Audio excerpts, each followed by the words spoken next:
To load print materials into your A5500 printer, first hit the Load Supplies button from the home screen. The print carrier will slide back into the service position. If necessary, cut the existing material just after it leaves the spool. Rotate the gray Smart Cell disc so that it disengages from the Smart Cell reader at the bottom of the spool. Grasp the material spool on both sides and pull it straight off of the spindle. Release the remaining material from the material path by pulling on the yellow knobs and swinging the rollers to their locked open position. Swing down on the lower roller and up on the upper roller until they click into place. Loosen the lock arm on the material uptake spool and lightly pull the excess material out of the printer.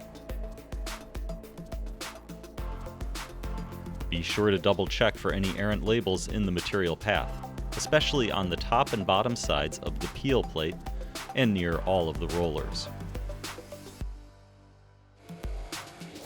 Ensure that the roller guides are set wide enough to accommodate your new material. Please note that all A5500 approved materials will be mounted to a gray colored spool, which match the gray color of the material's spindle. Orient your material spool so that the tab with the Smart Cell is at the 6 o'clock position and with about 12 inches of material already unwound. Slide the spool onto the spindle. Begin feeding your material into the material print path by first going over the first roller, then in between the upper black roller and the first yellow knob. The label path should be a straight line to the underside of the peel plate.